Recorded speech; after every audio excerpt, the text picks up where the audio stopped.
Al Full HD. Para sintonizarnos debe tener un televisor con sintonizador digital, TVD, o poseer un decodificador con las mismas características. En su televisor busque ajustes, sintonizador manual o automático y encuéntrenos en el canal 4.1 de televisión digital. ¿Qué hora es, pingüino? Es la hora 12:45. ¿Y la temperatura? La temperatura 6 grados. Pingüino Multimedia presenta Contingencia. Debate, opinión de los temas más importantes que ocurren en la región, en el país y en el mundo. Panelistas e invitados en una amena conversación. Porque en Magallanes también tenemos Contingencia. Solo a través de nuestras plataformas de Pingüino Multimedia.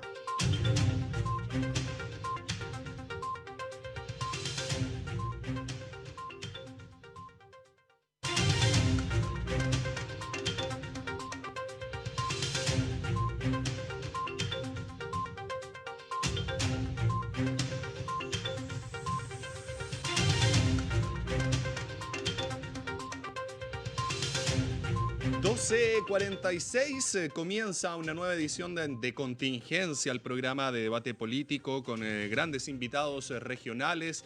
Analizamos, por supuesto, la contingencia nacional desde una vista regional y obviamente también la contingencia regional, más ahora con toda la situación de pandemia que estamos viviendo y esta segunda gran ola que ya...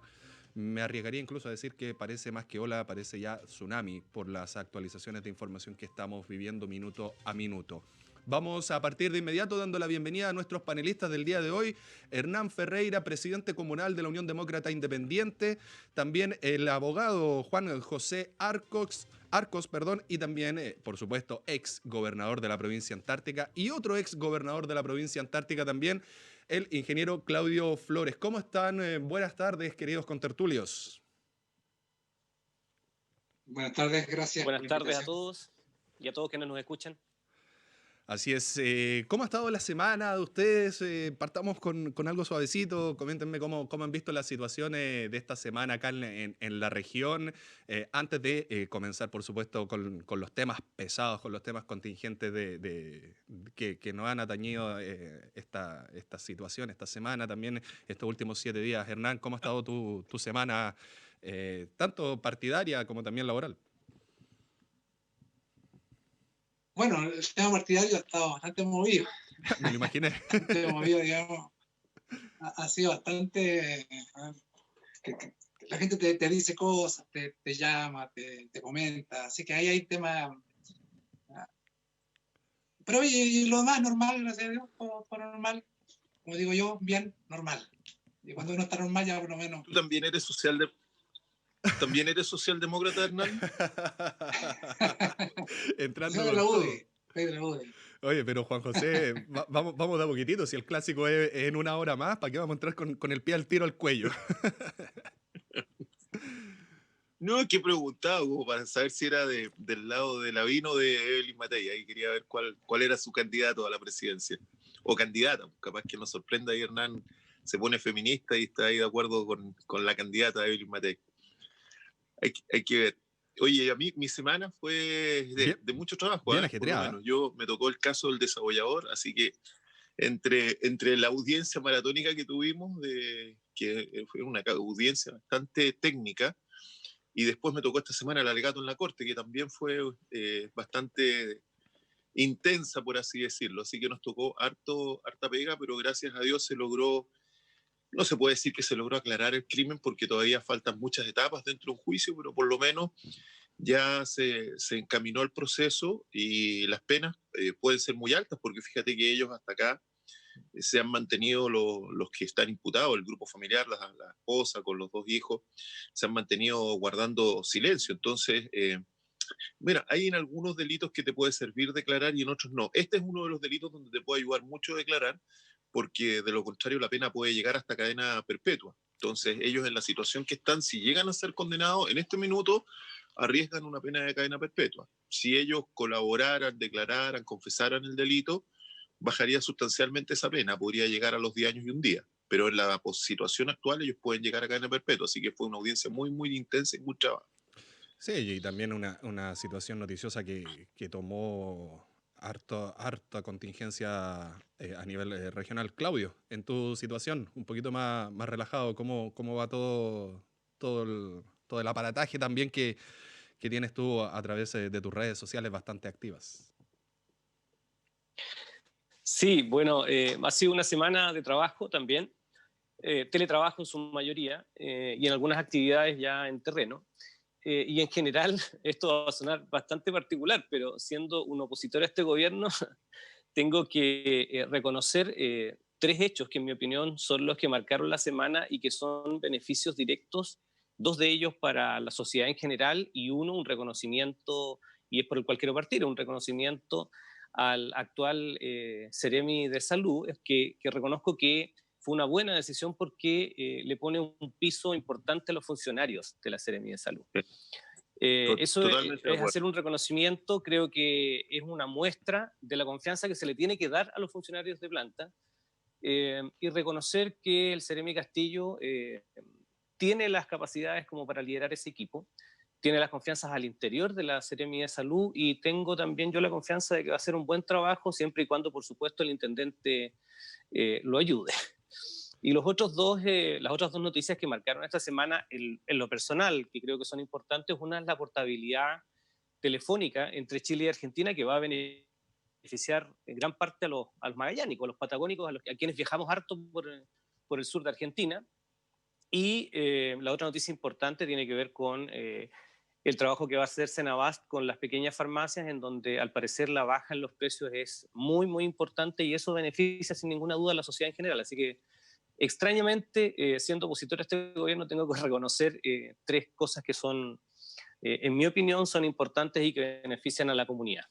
Esa sonrisa que esbozó Hernán, así como, bueno, no todo es malo, siempre hay puntos positivos dentro. Así como vamos, Hernán, ya no tienes que venir más al programa, sí, total.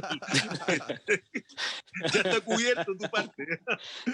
No, hago reconocimiento porque nobleza obliga, hay que decir las cosas que son buenas y que benefician a la comunidad. Pero lo dejaste sin tema hoy día, Hernán. Bueno, pero podemos ampliar los temas, pues. Ya, camarada. Lo mataste de una. No. Hernán ya venía con el batallón preparado para defenderse de los ataques de Claudio Flores y quedó, lo dejaste desmarcado. Quedamos todos así como, ¿qué pasó con Claudio Flores en la semana? Socialdemócrata, bueno, Claudio está Flores. Bien, porque fíjate que... Vio la luz, Claudio, vio la luz. No, fíjate que el punto interesante que toca Claudio es que más allá de la pandemia, más allá del plebiscito, el gobierno igual avanza. O sea, hay cosas que se hacen igual y efectivamente a veces no están en la luz, no nos salen mucho, porque claro, el plebiscito el que te come, entre comillas, toda la noticia, la pandemia también, el tema económico, sin embargo van saliendo cosas, el gobierno va actuando, lo que me parece bastante bien. Por eso ese reconocimiento, como bien dice, nobleza obliga, y está bien eso. Entremos en materia entonces, nobleza obliga. La opinión de ustedes tres respecto a esta visita médica, por decirlo de alguna forma coloquial, del ministro de Salud, Enrique París.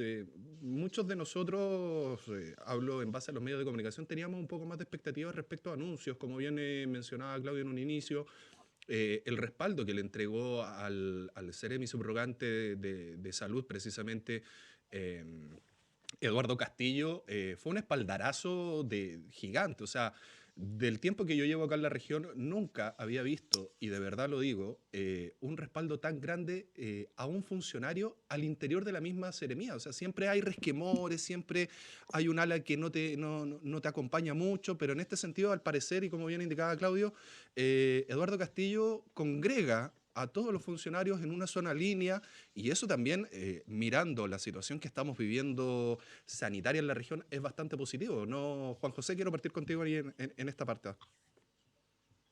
Bueno, yo no tengo mucha imparcialidad para hablar de Eduardo, porque la verdad que yo lo conozco hace muchos años, y siempre me tocó ser compañero de curso de él en el colegio, así que Eduardo me soportaba. Y Eduardo siempre fue un hombre conciliador, muy inteligente, muy querido por los compañeros, un líder sin lugar a duda. Son de esos líderes anónimos que de repente por no participar quizás en política uno no visualiza, pero Eduardo es una persona que es un tremendo líder. Él ejerce además como diácono en la iglesia catedral, así que la gente que lo conoce por un tema de participar en las misas, de estar en la religión, lo conoce bastante bien. Pero fíjate que Eduardo, a mí no me cabe ninguna duda que va a hacer un tremendo trabajo, porque él siempre tuvo estas condiciones innatas de liderazgo. Era una persona que desde la época del colegio nada le quedaba grande. Un tipo muy inteligente, con mucha capacidad de gestión, y a mí me parece que fue muy sabio que se respetara en este caso la carrera funcionaria y que se eligiera una persona políticamente neutra, pero que además tiene una tremenda capacidad de liderazgo, una tremenda capacidad de trabajo, y no me cabe ninguna duda de que Eduardo va a hacer pero una tremenda labor, porque además va a tener el feedback del personal con el que él ha estado trabajando durante tanto tiempo y que son sus compañeros de trabajo y que ahora, en cierto modo, se ven reflejados en la autoridad. Ellos se sienten identificados con la autoridad que asume el liderazgo en la seremía. Así que, sin lugar a dudas, me parece que es una decisión muy sabia. Y no nos olvidemos que el doctor París es un hombre que tampoco es muy político. Acuérdate de que el padre de él era del Partido Comunista o Socialista, si mal no recuerdo.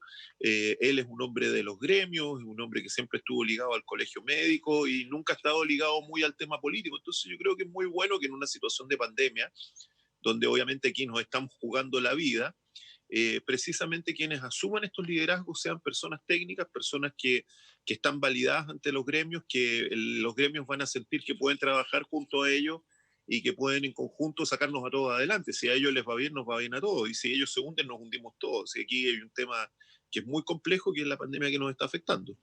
En ese sentido, Hernán, hay un punto que tocó Juan José respecto a que el ministro Enrique París, no es un hombre muy político, no se casa con un partido político en particular, donde uno diga, no, mira, este es de derecha, no, para nada. Eso ha quedado demostrado a lo largo de la carrera del doctor París. Y en base a eso también refleja también en lo que él quiera proyectar en sus propias seremías, donde él pueda tener injerencia.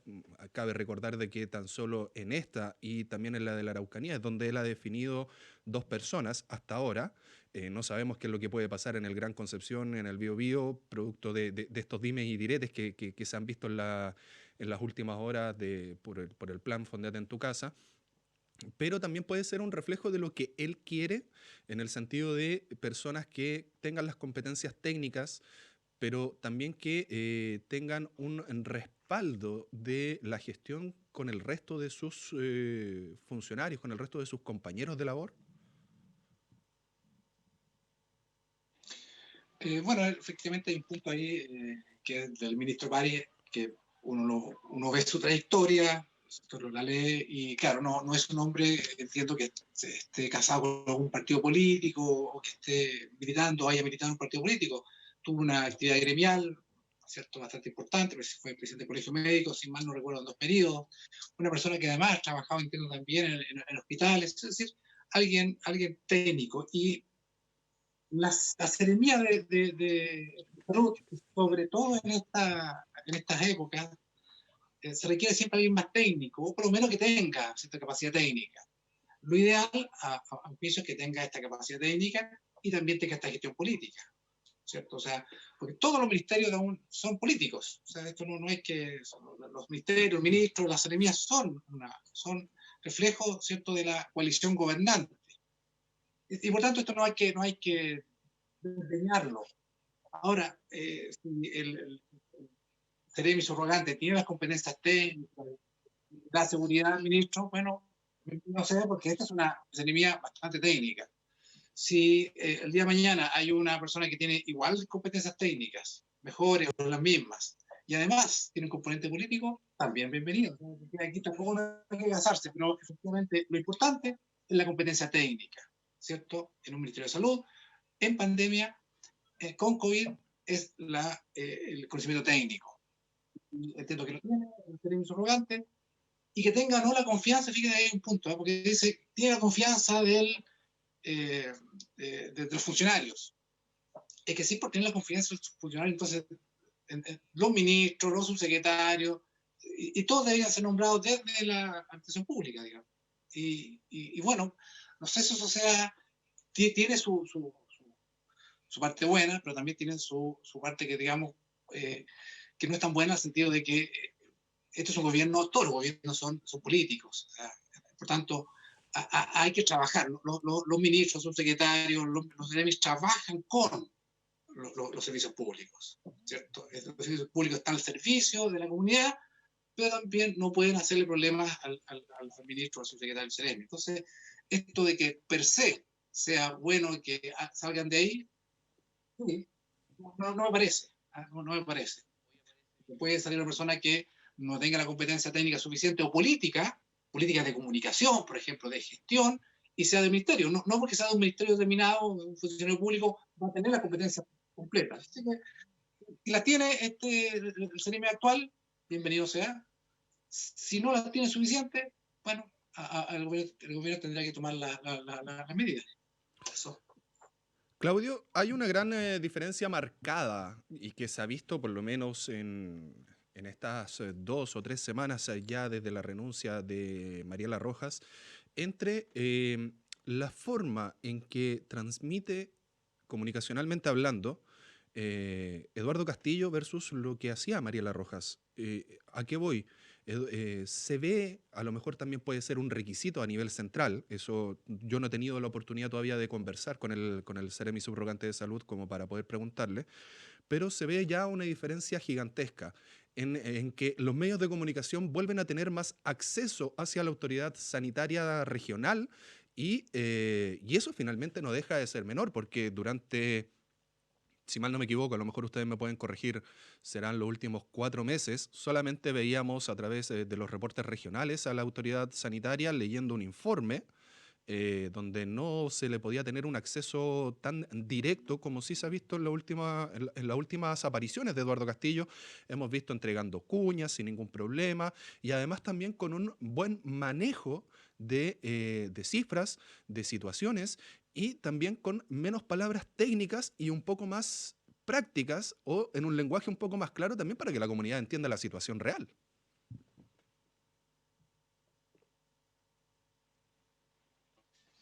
Sí, yo te diría que hay una parte importante, evidentemente, de las autoridades que tiene que ver con cómo transmiten la información y qué tanto o qué tan fácil hace que esa información llegue a las personas. Y hoy día, más que nunca, la autoridad sanitaria se ve en la obligación de responder todas las dudas, aunque parezcan ser dudas muy básicas. Hay personas que efectivamente tienen algún mito, tienen alguna creencia que quizás esto no existe, que son invenciones, y nosotros estamos viendo hoy día cómo el hospital regional está trabajando prácticamente al 100%. Y es bueno que la comunidad sepa que tenemos que prever esta situación, que cuidarnos, lavarnos las manos, todo lo que la Seremi de Salud ha hecho, y que en este caso Eduardo Castillo, en el poco tiempo que lleva, ha sabido transmitir de una forma sencilla para que la comunidad lo entienda. Yo en ese sentido creo sinceramente que es una buena decisión ratificarlo a él, porque más allá de que él tenga la confianza de sus colegas, él conoce a sus colegas y conoce el trabajo de sus colegas y sabe perfectamente el nivel de presión que tienen ellos, específicamente la Seremi de Salud, porque ellos son quienes tienen que verificar en domicilio a cada uno de los contagiados. Cuando yo estuve contagiado en abril, tuve 2 visitas de funcionarios de la Seremi de Salud para verificar que efectivamente estuviese haciendo la cuarentena. Entonces, imagínense la cantidad de contagiados que tenemos y la cantidad de visitas que tienen que hacer esos funcionarios. Por lo tanto, es una buena medida, efectivamente, de parte del ministro, ratificar a Eduardo Castillo como Seremi, pero ahí también tengo un bemol respecto de la visita en general.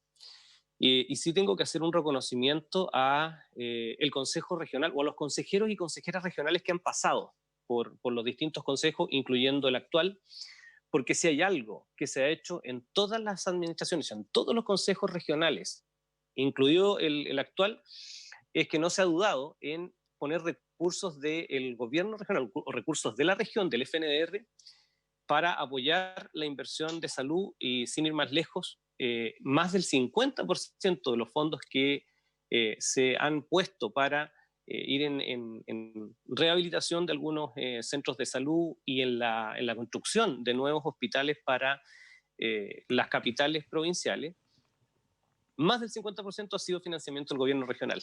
Entonces, si hay algo que tenemos que criticarle al ministro es que no haya tenido la nobleza de reunirse por lo menos media hora con los consejeros regionales y entregar un agradecimiento, porque finalmente los consejeros regionales podrían sin ningún problema decir, mire, no nos interesa este convenio de programación, y ha sido una iniciativa de carácter regional el que se llegara finalmente a la firma de un convenio de programación que transformó la red de salud de Magallanes. Por lo tanto, sí ahí tengo una discrepancia con el ministro, y es que no haya reconocido eso a ningún consejero ni consejera regional.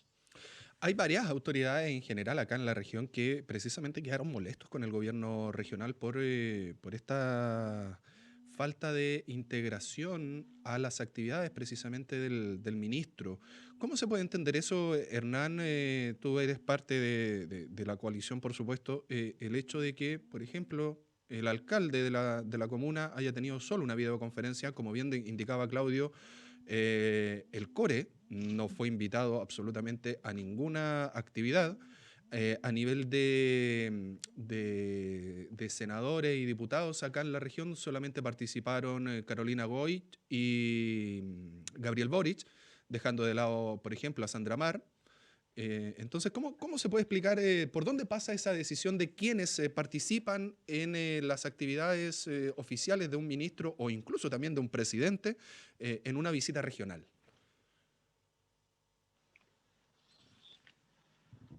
Hernán. Sí, fue como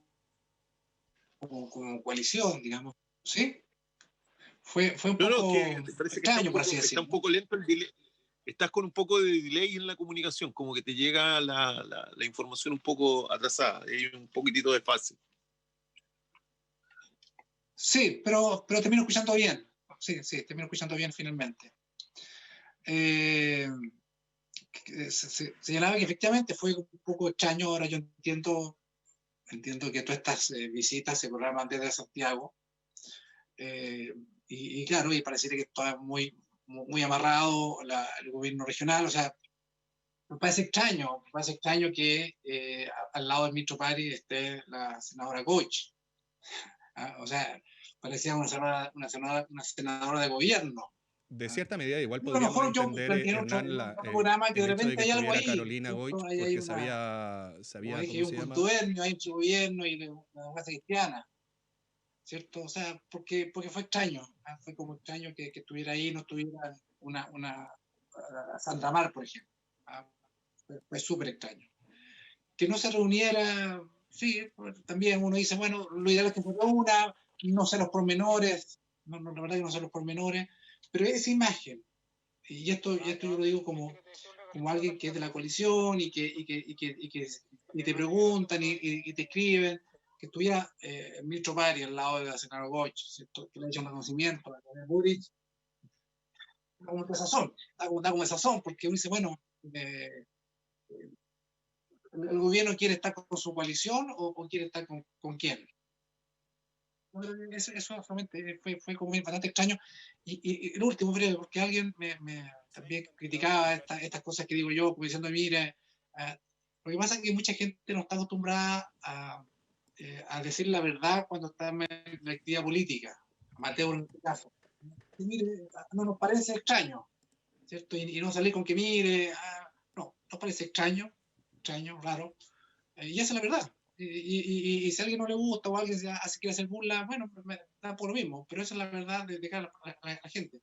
Nosotros como parte de la coalición nos parece extraño, una desazón, una molestia incluso, de que no se considerara a un parlamentario como Sandra Mar, por ejemplo, que no se reuniera con por ejemplo, el caso del alcalde, en fin. No sé si forzados o no forzados. Así es. No sé si se escuchó bien. Sí, se escuchó perfecto. A lo mejor yo les pido disculpas, no estaba un poco atento porque acaban de salir las cifras de COVID-19. De hecho, en estos minutos el Ministerio de Salud está entregando el balance y Magallanes hoy día informa 139 casos positivos de COVID-19, dando un total de 1.208 personas que están activas al virus. A lo mejor el área de pandemia nadie la esperaba. Juan José, Claudio y por supuesto Hernán, nadie se esperaba esta situación, pero ¿se puede de alguna manera criticar a la gestión regional el hecho de que haya todavía estos altos números de contagio? ¿Hay algún error gestional de gestión que se pueda atribuir y uno puede decir, mira, la responsabilidad pasó por poner algo, porque la Seremía de Salud, en base a los funcionarios que tiene destinados para la fiscalización, no hicieron su trabajo? Y cuando comenzaron a hacerlo fue demasiado tarde porque ya estaban los rebrotes. Juan José. Sí, mira, acá yo creo que lo primero que nada es que nadie tiene una fórmula sacramental. Aquí estamos todos aprendiendo. Te voy a colocar el ejemplo de Argentina, país federal, autónomo, cerraron todas las fronteras. Todo el mundo decía en Río Grande no hay ni un caso, en Ushuaia no hay ni un caso, y de la noche a la mañana apareció un tremendo brote y más de 1.800 contagiados en Río Grande. Nadie sabe cómo surge este rebrote. Te pongo otro caso, Uruguay, un país pequeñito, con un sistema político además de derecha, que es un sistema liberal, y hoy día tienen 10 casos apenas. Y tú te vas, por ejemplo, a Perú, que es un país con un sistema de izquierda, y resulta que están llenos de casos. Venezuela, fíjate que en Venezuela pasó algo bien particular, ¿eh? Se les ordenó a los médicos que no tenían que colocar causa probable de función COVID. Y en el caso mío, yo tengo amigos venezolanos, y la ex señora de Alejandro, que es un gran amigo, que le envío un saludo a Alejandro también, la ex señora de Óscar Carrasquero, me equivoqué, le mandé otra señora a Alejandro, la ex señora de Óscar Carrasquero es médico del principal hospital de Maracaibo, y ahí ya han fallecido 3 médicos por COVID y 2 enfermeras fallecidos, muertos. Y ella misma pidió una licencia y terminó al final por retirarse ante el riesgo que había. Y fíjense que en Venezuela no se informa nada, dicen, no, estamos con una cifra fantástica. Y sin embargo, la señora Óscar Carrasquero renunció a su trabajo porque habían 3 médicos muertos, 2 enfermeras muertas por COVID.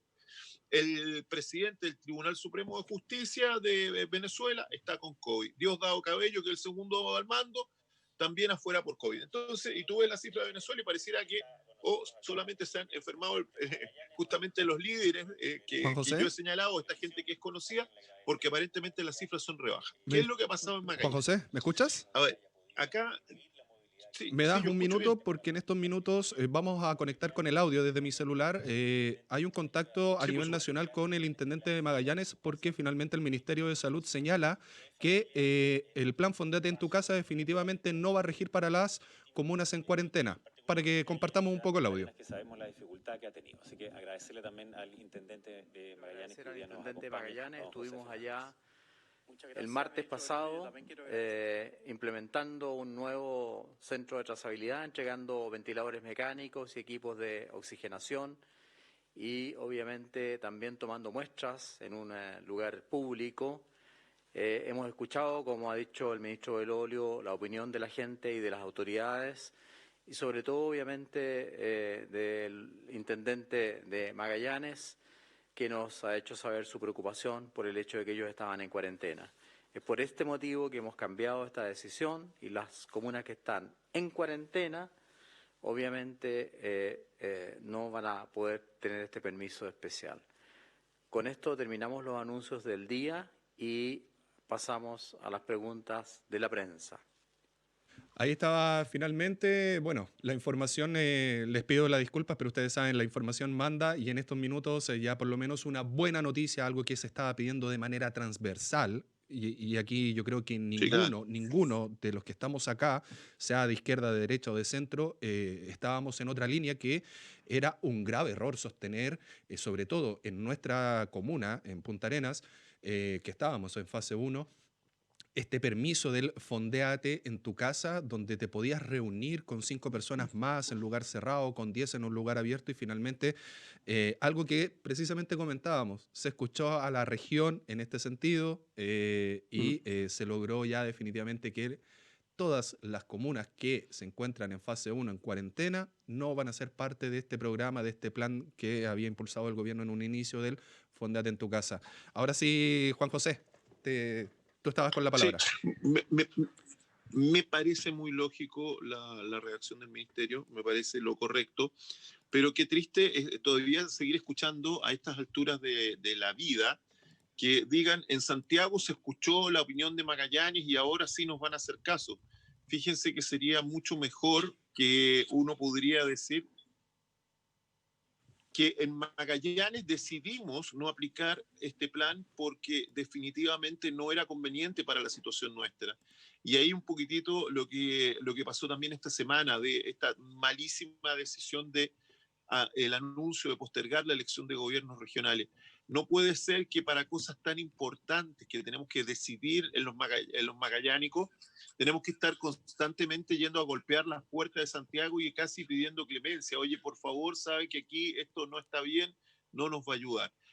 Yo creo que aquí lo que acaba de ocurrir es una muestra clara de lo que Magallanes ha vivido durante estos más de 160 años de colonización de este territorio, donde las decisiones se toman en Santiago y lamentablemente sin a veces conocer el territorio o la realidad del lugar donde se están tomando estas decisiones.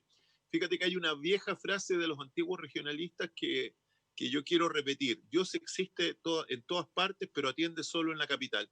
Ojalá que algún día Dios exista en todas partes y nos atienda acá en Magallanes para no tener que estar preguntándole al ministro en Santiago qué podemos hacer o qué no podemos hacer los magallánicos, y ahí me gustaría mucho más un sistema autónomo, un sistema federal, donde nosotros pudiéramos tomar nuestras propias decisiones y qué sé yo, un órgano como el Consejo Regional podría, por ejemplo, adoptar una decisión como decir, mire, sabe, vamos a aplicar la cuarentena, o la propia Seremi de Salud, vamos a aplicar la cuarentena, no tener que llegar a Santiago, que el propio Seremi pueda tomar esas decisiones y que podamos de esa forma avanzar. Fíjate tú de que si Magallanes hubiese podido decidir por sí solo, quizás este segundo rebrote no hubiese existido. Si este brote, ¿por qué existió? Porque empezó a llegar todo el mundo por el aeropuerto. ¿Y qué decía la gente? Por favor, cierren el aeropuerto, córtenla con los vuelos, limítenlo, háganlo hacer cuarentena obligatoria en las instalaciones sanitarias. No se hizo y hoy día tenemos 139 casos, que algunos podrán festejar porque ayer teníamos 206, pero la verdad que cuando uno se va a mayo, junio, en realidad teníamos 20, 30 casos, y por eso yo decía cómo me gustaría estar hoy día en Uruguay, que hoy día todo el país tuvo 10 casos apenas, y que todo Uruguay tiene 1.800 casos versus los 4.000 que nosotros tenemos acá solo en Magallanes. Claudio, la medida está, probablemente en esto coincidas, vuelta de chaqueta nuevamente del gobierno presentando un plan, saliendo, empujando, incluso exponiendo públicamente, por ejemplo, en la situación de lo que sucedió en la región del Biobío al intendente y al Seremi, diciéndole de que, llamándolos a terreno, diciéndoles que ellos tenían que validar lo que venía del gobierno, y finalmente el ministro París, y en ese sentido coincido también con Juan José, conscientemente y a través de las distintas y diferentes solicitudes que se hicieron a nivel regional, define y decide que todas las comunas que se encuentran en cuarentena no van a ser parte de este plan Fondéate en tu casa.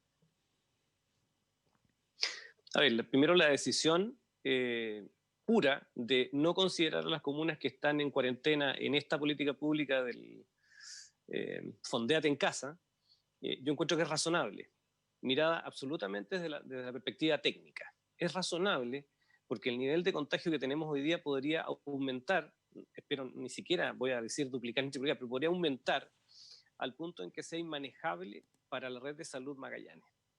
Y eso significa que lo que hoy día está haciendo el hospital regional, que es trasladar a todos los pacientes que no son COVID a Natale, miren lo que estamos hablando, podría significar incluso que en algún momento estemos superados y los equipos médicos, las enfermeras, los técnicos paramédicos y la gente que hace el aseo en el hospital y todos los funcionarios del hospital pudiesen estar sobrepasados por el nivel de trabajo que tienen. Bueno, tan solo para agregarte una actualización, Claudio, hace un par de horas el Twitter oficial del Hospital Clínico de Magallanes informó que se aeroevacuaron a 4 personas sumado a las 4 que nosotros llevábamos hoy día en titular, vamos ya en 8 y ya no tan solo se están aeroevacuando a la región metropolitana, sino que también a Osorno y a Puerto Montt. Eso da cuenta de, por una parte, el nivel de contagio, porque hay que desagregar la cifra. El nivel de contagio es altísimo. Luego están aquellos que son asintomáticos y que no saben qué tienen, pero que siguen contagiando. Y finalmente están aquellos que requieren un cuidado intermedio y los que ya definitivamente requieren unidad de cuidado intensivo, como es la UCI y ventilador mecánico. Entonces, si forzamos al sistema a llegar a saturar precisamente la UCI, estamos en un serio problema y entraríamos a conversar de lo que se conversaba en marzo, de no llegar a tener que decidir quién se salva llegando a la UCI o no. Y esa es una situación muy complicada, por lo tanto la decisión que toma el ministro, aunque es una política nacional que cambia, me parece razonable que escuche a las autoridades locales. Me parece razonable también, y es la primera vez que veo una intervención clara y contundente del intendente después de 6 meses de pandemia. Es la primera, ¿no? Y claro, si nos vamos a la pregunta originaria de cómo creo yo que ha sido manejada la pandemia a nivel regional, siento que las capacidades de liderazgo del intendente son nulas o escasas. Siento que las capacidades de liderazgo del alcalde son prácticamente cero. Hay que reconocer que no tenemos una lógica ni tampoco un plan para saber cómo vamos a contener esta situación y cómo vamos a proyectarnos para adelante. Entonces tenemos a las dos primeras autoridades hoy día sin un liderazgo claro a nivel regional y comunal, en la comuna por supuesto más grande de la región, y eso claramente genera preocupación en la comunidad.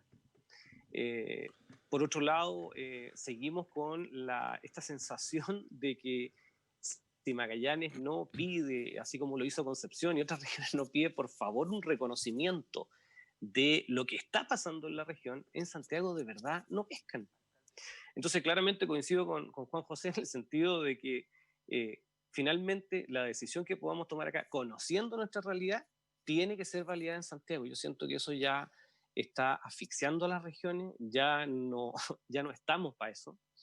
Y demuestro un botón. Estamos a puertas de que se venza, por decirlo de alguna forma, porque va a seguir estando vigente la estrategia de desarrollo regional.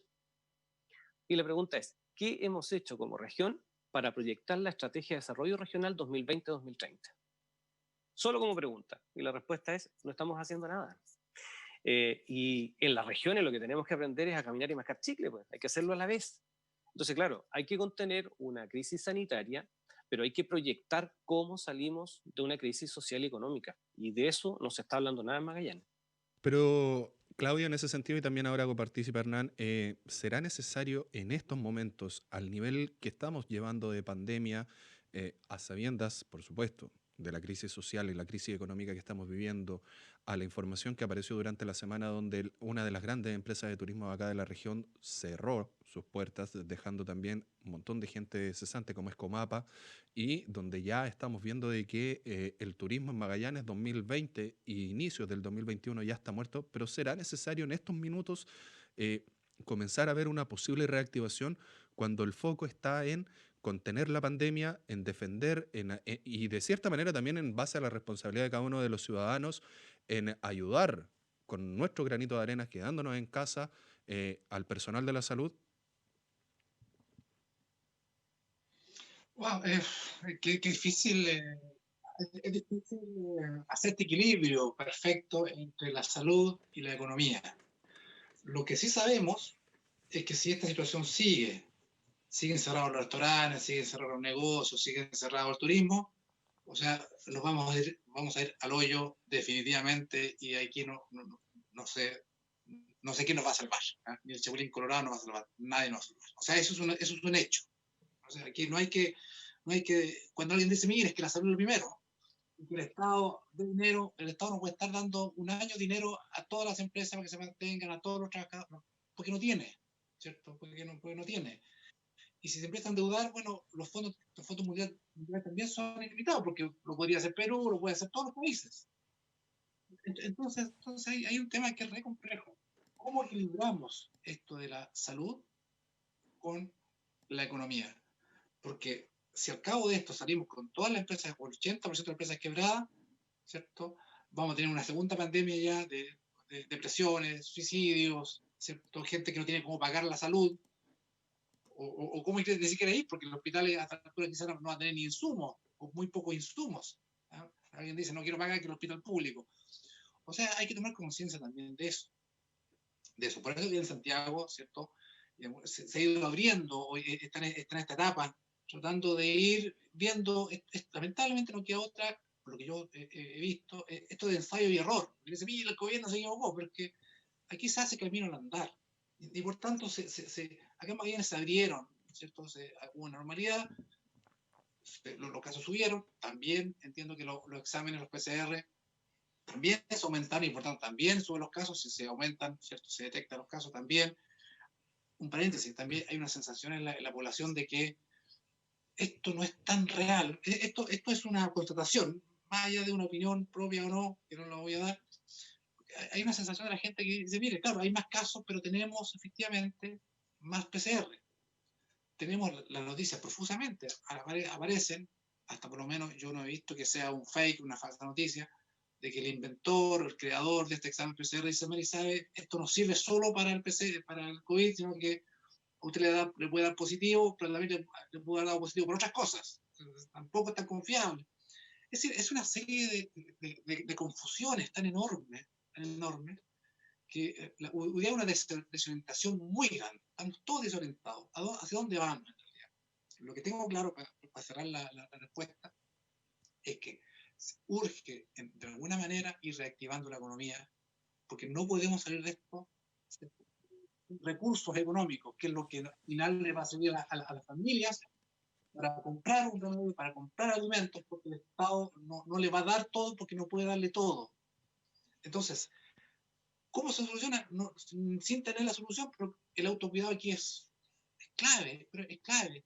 Si una persona no tiene por qué ir al centro o salir, no salga, ¿cierto? Si una persona tiene que ir a trabajar, bueno, tendrá los cuidados correspondientes, el teletrabajo, el comercio, ¿cierto? Puede atender, vimos cómo el comercio, ¿cierto? Puede atender 2 o 3 personas cuando los locales son chicos, ¿cierto? A veces dicen 2 nomás, ¿cierto? Un restaurante, ¿cierto? Que puede comer, que pueden almorzar, en fin, qué sé yo, pero hay que hacerlo, es urgente, porque si no, la verdad, que lo que se nos viene va a ser demasiado grave. Y si más encima de esto le agregamos, ahora sí para terminar, disculpen, le agregamos un plebiscito, la verdad que está complicando todo el panorama, porque ¿se podrá hacer un plebiscito con comunas en cuarentena? ¿Se podrá, de verdad, será democrático hacerlo? ¿Ah? Si para salir, entiendo que de la primera cuarentena Magallanes, que fue 5 semanas, y recién ahí, 5 a 6 semanas, empezó a bajar los índices. Vamos a llegar a octubre, o fin de septiembre, cuando ya estemos en plena campaña, que no va a poder hacer. Entonces, yo llamo a la responsabilidad de las personas, y mucha gente me está diciendo, Hernán, yo no voy a votar, no me voy a exponer. Mucha gente. Y eso es grave. Eso.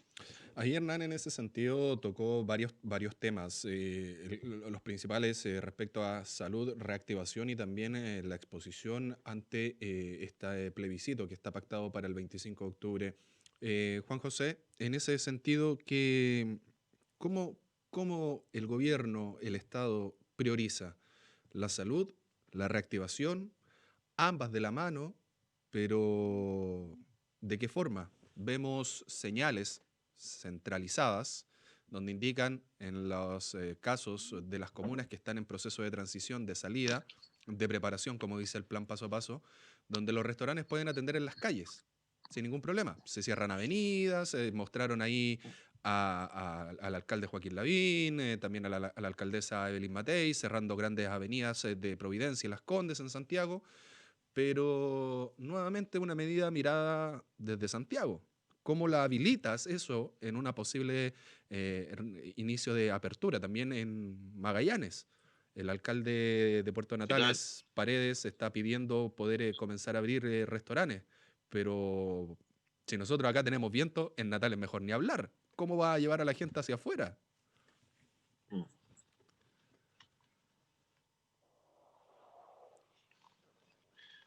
Sí, mira, ahí se me quedó un poquitito pegada la comunicación, pero yo quiero retomar algunos temitas hacia atrás.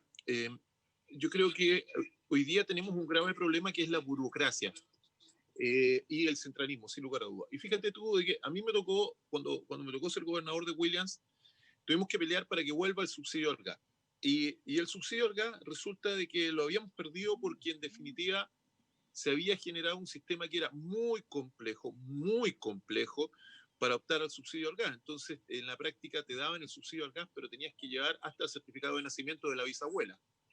Entonces, a mí me tocó tomar una decisión y dije, bueno, muy sencillo, se va a dar el subsidio al gas a todo el mundo que gane menos de 4 millones de pesos. Y todos me dijeron, bueno, pero gobernador, o sea, este está loco, eso no se puede hacer. Sí, la ley lo permite, si tú puedes hacerlo. Es preferible que le des a alguien que no necesita a que dejes de darle a quienes necesitan. Y eso es lo que pasó hoy día con el gobierno. Fíjate que todos los bonos y todos los subsidios, sí, el subsidio a la clase media, yo todavía estoy esperando los bonos y los subsidios, fíjate, porque ¿qué pasó? Ah, sí, el subsidio, yo tengo empresa, tengo que seguir pagando sueldo y tengo que responder ante mi gente. Resulta que es lo que me dijeron, ah, sí, pero resulta que la plata se la pasó al banco. Y tú vas al banco y te dicen, ah, no, pero es que usted tiene que quedar sujeto a evaluación bancaria. O sea, sí se te lo dan, pero o sea, al final es la misma cuestión. ¿Te fijas?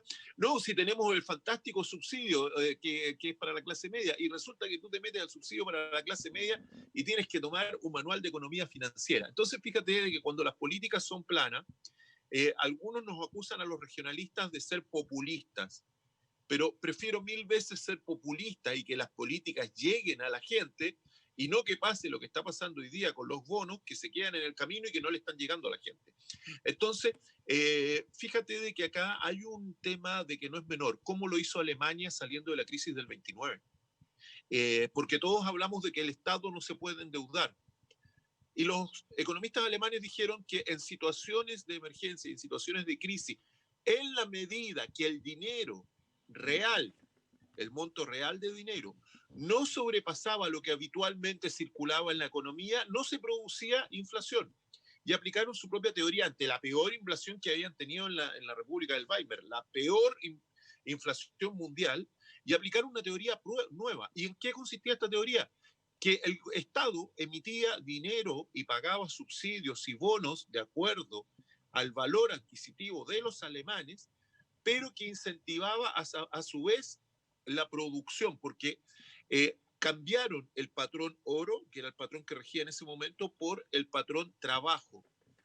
¿Y cuál fue la primera medida que adoptaron los alemanes? Si esto no es coincidencia que un gallo tan loco como Hitler haya sido tan famoso y que lo hayan elegido presidente y que todo fue gracias al ministro. Gracias al ministro de Economía, que es lo que logró levantar esta situación. Entonces, ¿cuál fue la primera medida? Subir las pensiones y subirlas a un nivel que le permitía a la gente adquirir productos de primera necesidad en forma razonable. Entonces, es como que hoy día en Chile el presidente diga ya todos los jubilados van a ganar 500.000 pesos. Y tú me dices, bueno, eso es una locura. Pero el segundo efecto que se dio en Alemania es de que los jubilados, al ganar 500.000 pesos, comenzaron a comer mejor.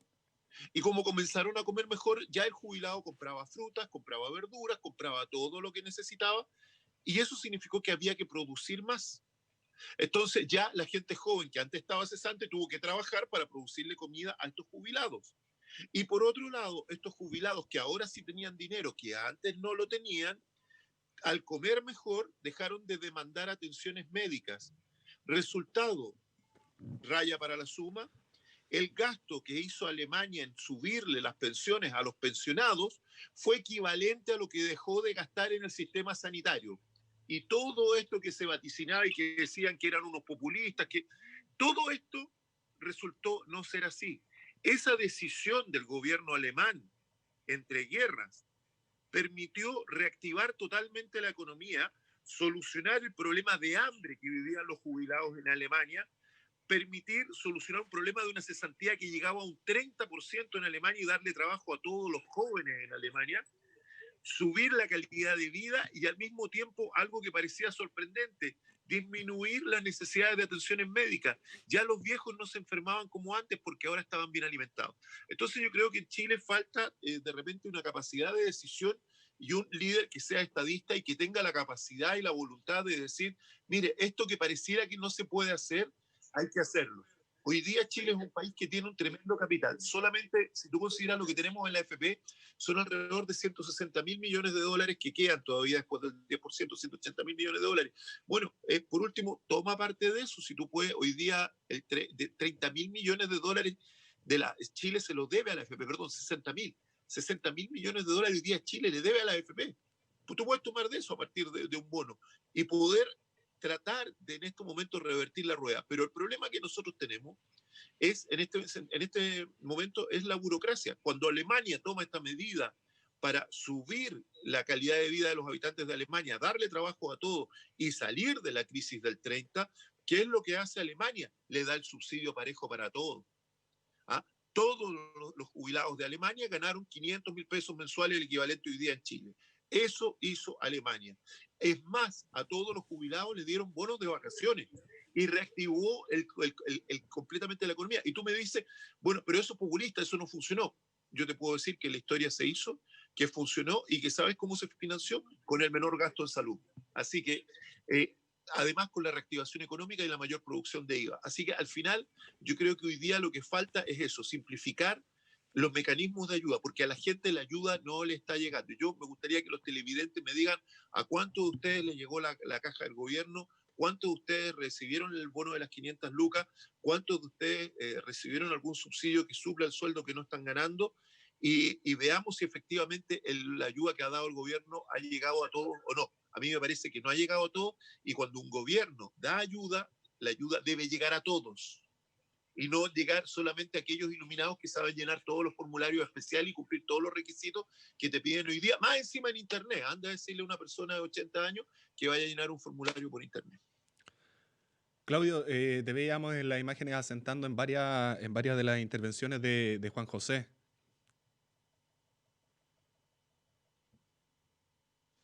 Sí, es que coincido porque en la práctica yo también hice varios de los trámites y efectivamente para mí, que soy del área de las finanzas, no fue ningún problema, pero yo me imaginaba, por ejemplo, a mi abuela de 92 años tratando de hacer un procedimiento como ese. Evidentemente el nieto iba a tener que ayudarla.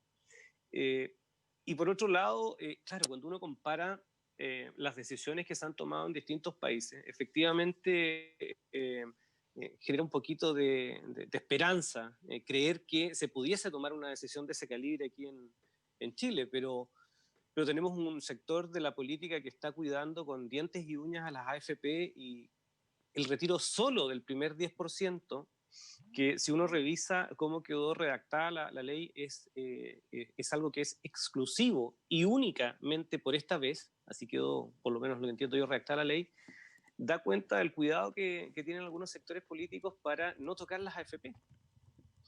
Y entonces hoy día nos encontramos frente a una dificultad, porque lo que yo te planteaba de empezar a planificar la estrategia de desarrollo regional ahora, es que la estrategia regional de desarrollo necesariamente va a tener un capítulo más que importante en los mecanismos de prevención y control de potenciales pandemias o endemias. ¿No? Endemias cuando son propias del lugar donde vives. Entonces, es un momento ideal para planificar cómo nos desarrollamos económica y socialmente a partir del 2020 y hasta el 2030, incluyendo todas las medidas de prevención y control de potenciales problemas sanitarios. ¿Y por qué lo digo? Porque hoy día, por ejemplo, lo que se podría hacer, y que el gobierno estaría en todas las facultades para hacerlo, es, por ejemplo, subsidiar la compra de purificadores de aire en todos aquellos restaurantes que quieran atender hoy día. Lo que podría hacer también el gobierno es poner barreras sanitarias en los puertos, comillas, aeropuerto, puerto marítimo, entradas o barreras que son las barreras naturales terrestres, por ejemplo, los pasos fronterizos, y disponer ahí de elementos que permitan sanitizar a las personas que pasan, a los elementos que pasan, y hacer pruebas, exámenes rápidos. Pero todo eso requiere de una planificación, requiere de una región que se autoconvoque en encontrar una medida, y esa medida es efectivamente un plan, y ese plan es la estrategia de desarrollo regional. Entonces, claro, yo sé que efectivamente nosotros debiésemos haber comenzado el año pasado a trabajar en esa estrategia para que al 31 de diciembre de este año pudiésemos decir con orgullo, tenemos estrategia 2020-2030. Eso no ha pasado.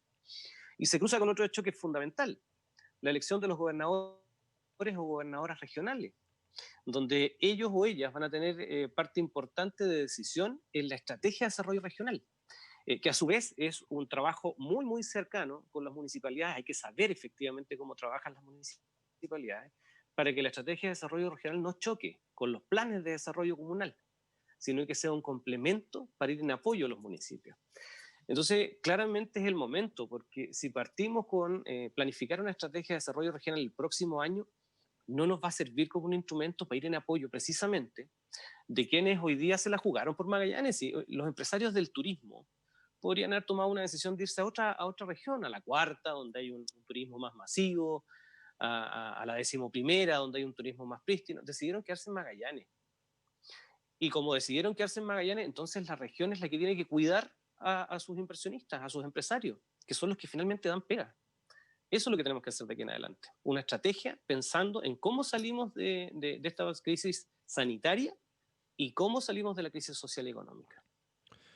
Hernán, en base a esta estrategia, sí, precisamente, que menciona Claudio, ¿eres partícipe de sentar en una misma mesa a la autoridad máxima regional, en este caso el intendente, y a todos los partidos políticos que componen tanto la coalición como también la oposición para ir en busca de una estrategia única a nivel regional? ¿O deben verlo exclusivamente desde el ala de gobierno? Sí, no, por supuesto, digamos, y que el intendente se junte también con los partidos de gobierno, digamos, y no solamente con la oposición. Sería una buena oportunidad, digamos, ahí podríamos coincidir a lo mejor, a ver si lo escucha, digamos.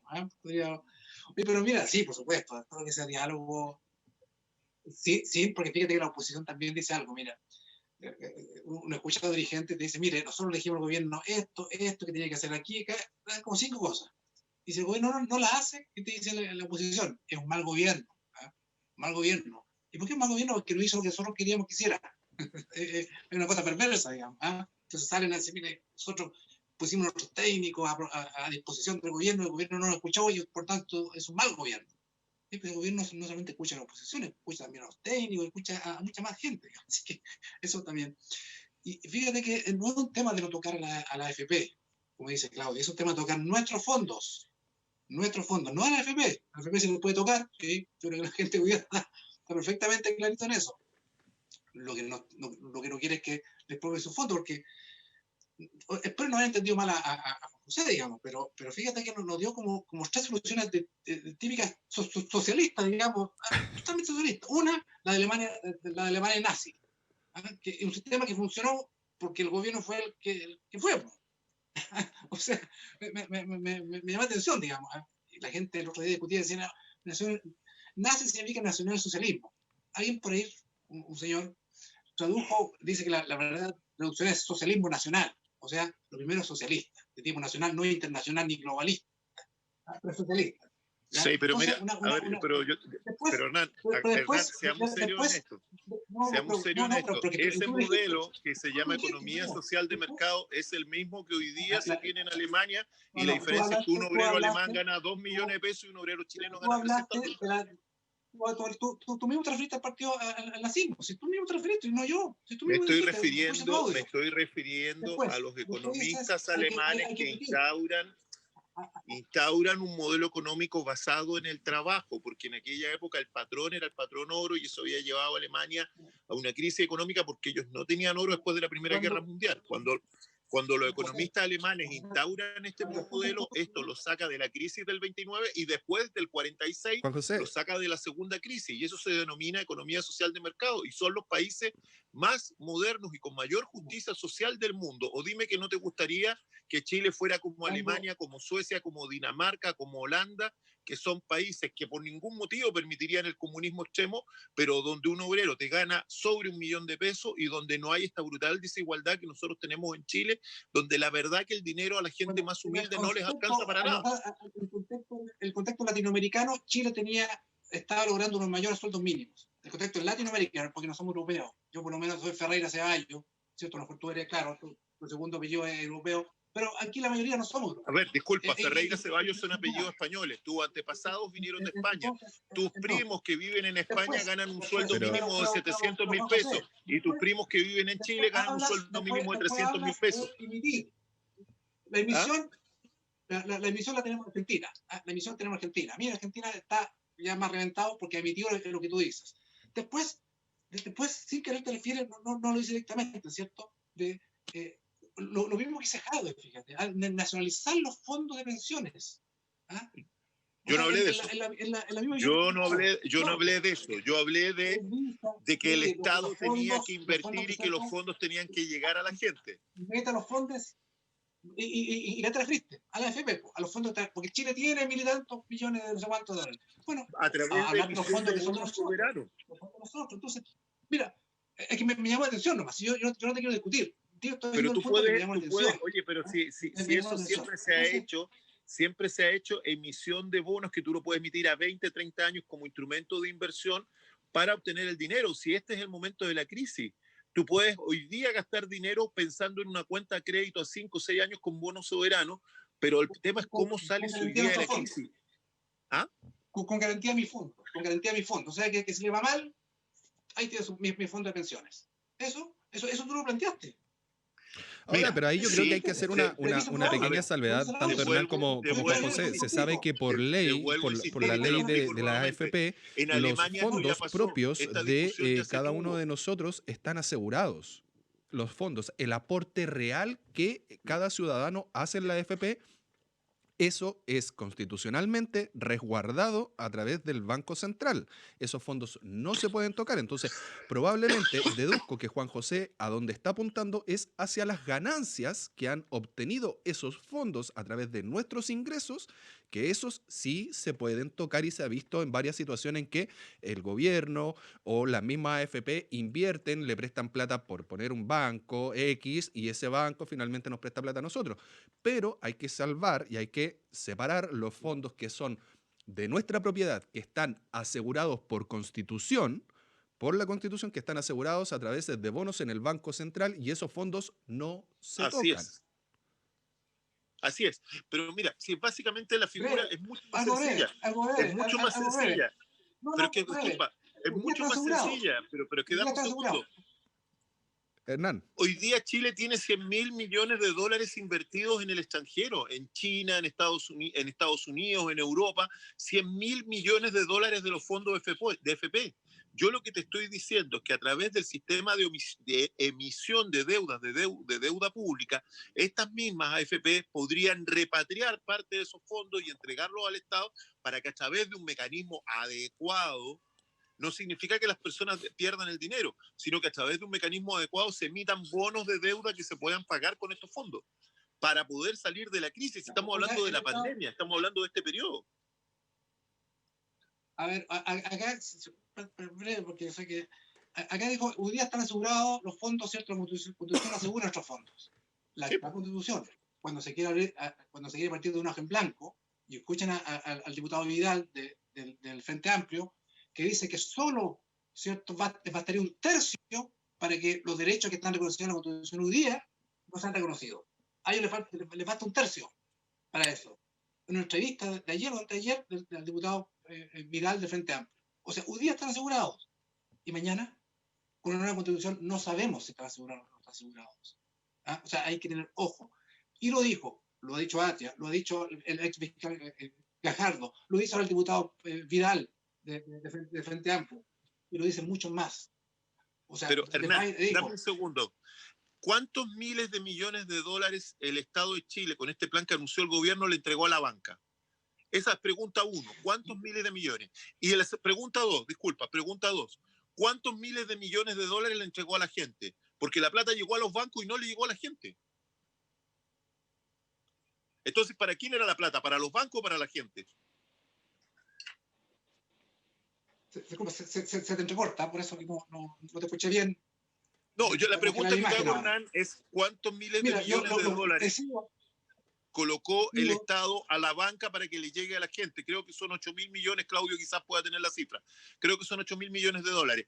Y los bancos, a su vez, ¿cuánto le dio en créditos blandos que iban a dar efectivamente a la gente? Y ahí está el punto. Si tú analizas cuánta plata el Estado ya le dio a la banca para que le entregue a la gente a través de estos créditos blandos, te vas a dar cuenta que lo que el Estado le entregó a la banca es muchísimo más y no tiene nada que ver con lo que la banca le ha dado a la gente. Si esa plata no llegó, la plata se quedó en el camino y se la llevaron los bancos. yo no he sido, breve nomás, disculpa, no he sido nunca, desde que empezó todo esto, partidario, o sea, no he defendido esa medida. ¿Ah? Efectivamente, yo soy crítico. O sea, no puede ser que una ayuda del gobierno tenga que pasar por un sedazo del banco y nosotros nos estamos sujetos al crédito como cualquier crédito. ¿Sí? Que no puede ser. Pues si no puede ser, ¿cómo el banco nos dice, mira, no, que usted resulta que está atrasado, lleva una cuota atrasada, no le llega? Oiga, pero tengo una necesidad de día, no le llega, no importa. ¿Sí? Que no puede ser, yo estoy de acuerdo contigo con eso. Sí, no puede ser. He sido crítico. Me pareció una locura, digamos. ¿Ah? Pero bueno, ahí están las cosas. ¿Y cómo lo solucionamos entonces lo que dice Juan José en el sentido de que el gobierno le pasa dinero al banco y el banco finalmente, en algo que yo recuerdo, a lo mejor puedo estar equivocado y ustedes me pueden corregir, que el propio gobierno dijo que no iban a haber sensaciones de que una persona no iba a poder optar a un crédito a través de la banca porque el Estado iba a avalar a esa persona? Me acuerdo bastante bien haber escuchado eso, porque hay que reconocer que más del 80% del país está en DICOM, entonces más del 80% del país no es, digamos, un cliente muy bonito y muy bienvenido en las instituciones financieras. Entonces, ¿de qué manera iba a llegar precisamente esos fondos? Y por otro lado, también hay un punto que me destacan en redes sociales respecto al retiro del 10%.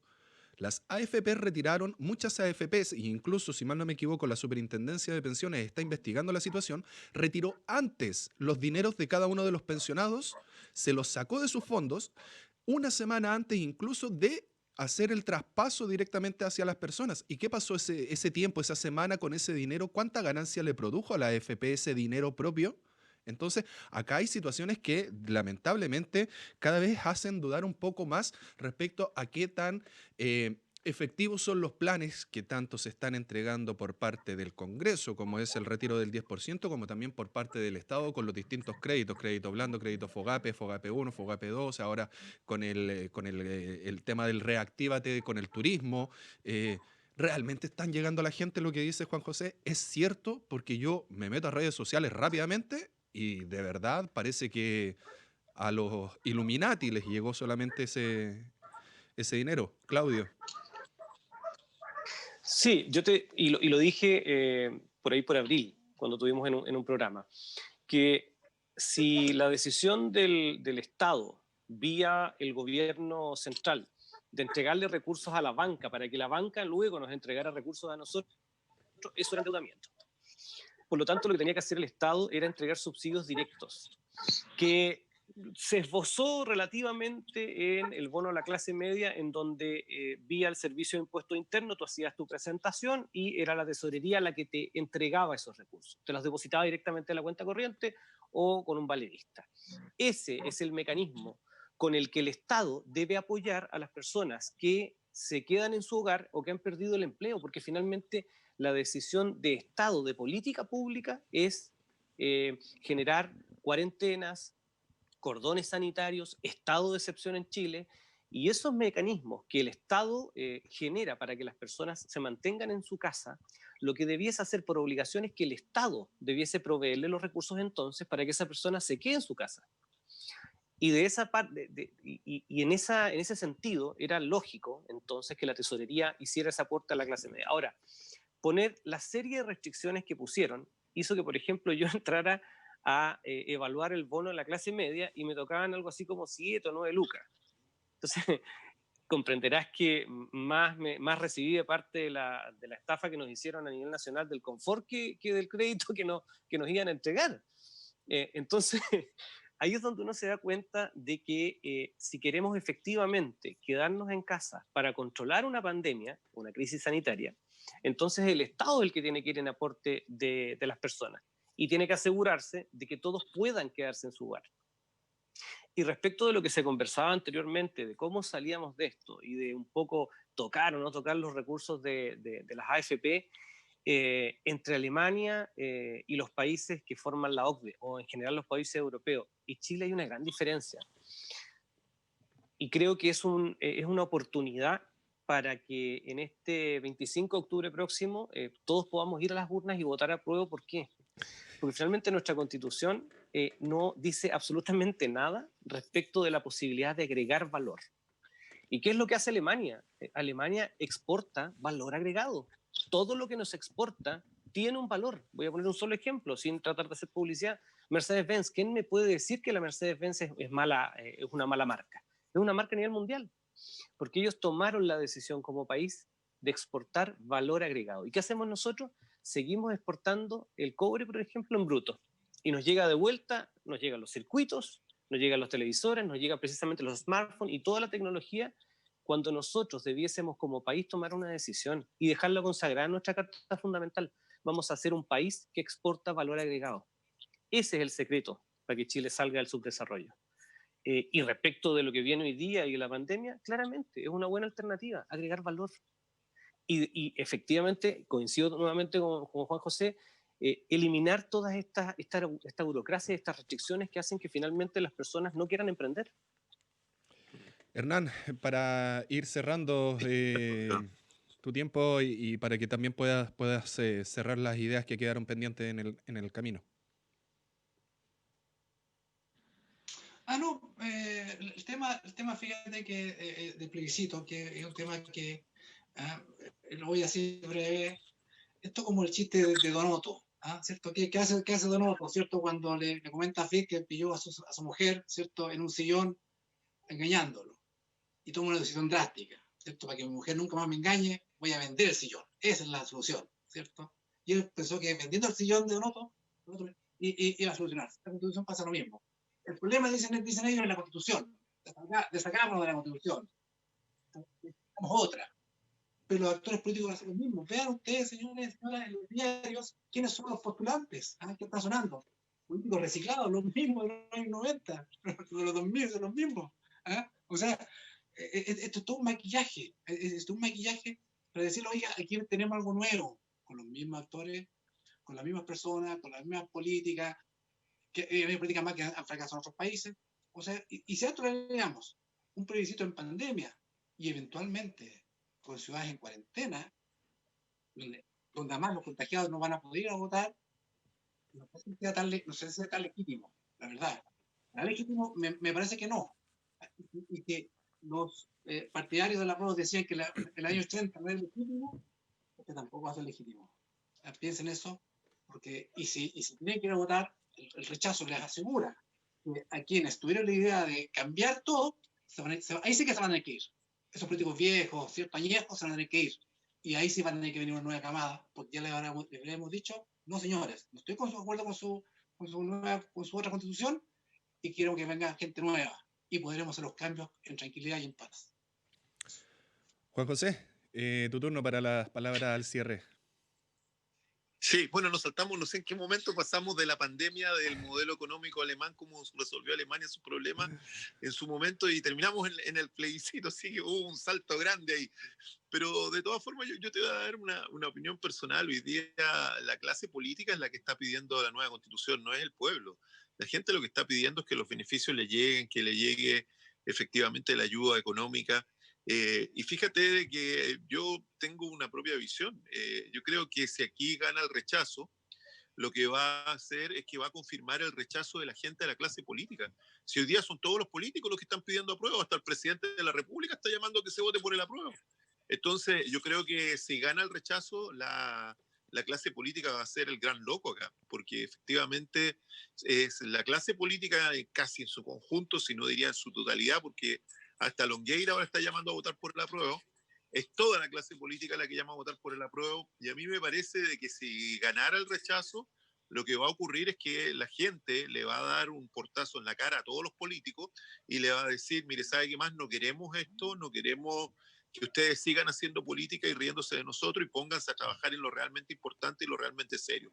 Hoy día lo realmente importante y lo realmente serio es cómo salimos de esta pandemia, cómo sobrevivimos a esta gran crisis sanitaria que tenemos y yo creo que en una situación tan grave donde se nos está jugando la vida, donde tenemos riesgo de morir, donde a mí me han muerto amigos, conocidos, gente que es de mi barrio, vecinos, tengo amigos, tengo colegas que están infectados en este minuto y se están jugando el pellejo, se están jugando la vida. Créeme que existen otras cosas que a la gente le importa mucho más que la nueva constitución o que el debate político. Creo que a la gente eso no le interesa hoy día. La gente lo que quiere es lo mismo que queremos todos nosotros, sobrevivir, poder ver mañana a nuestros hijos, a nuestros seres queridos, abrazarnos y decir, sobrevivimos y pudimos pasar esta terrible pandemia.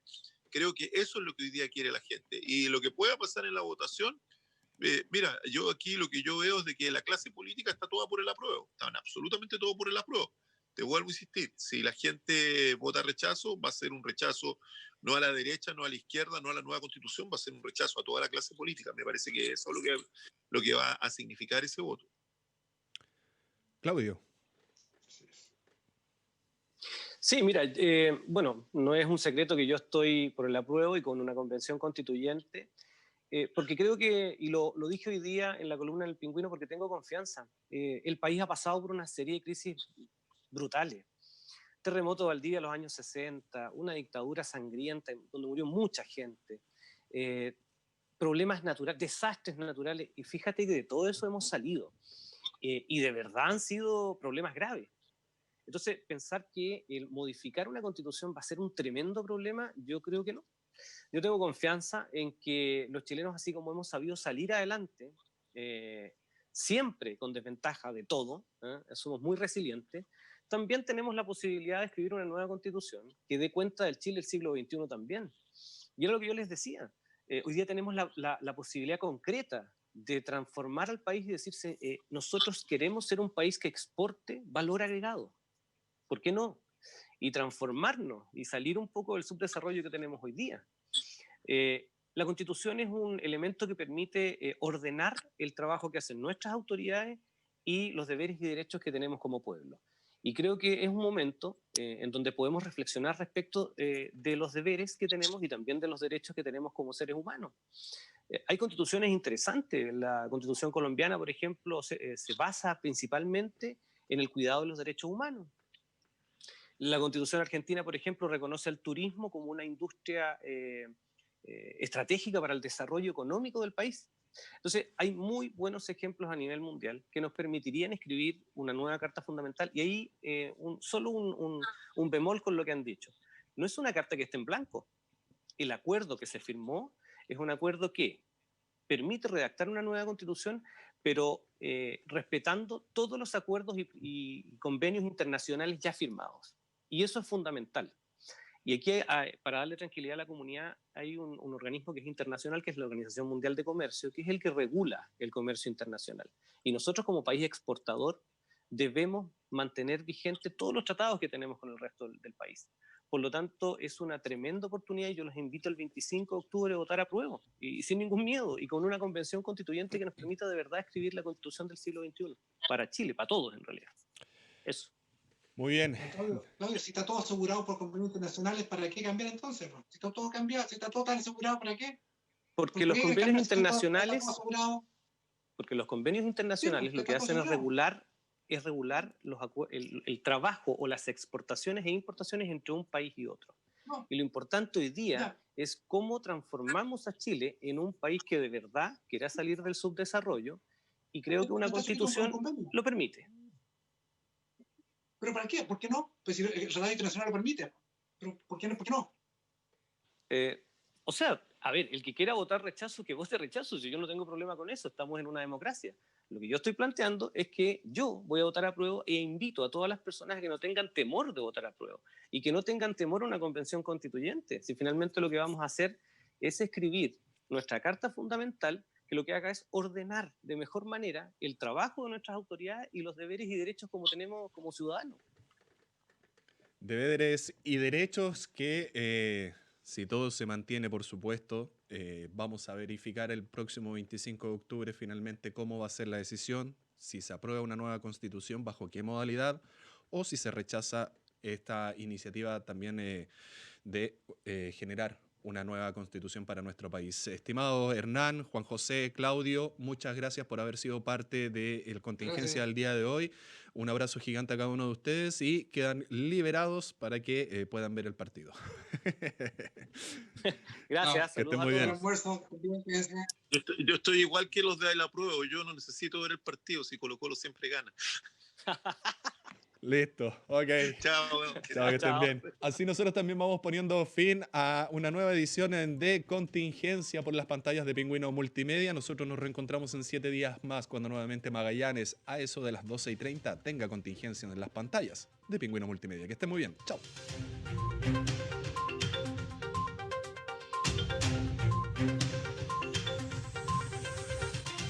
Pingüino Multimedia presentó Contingencia.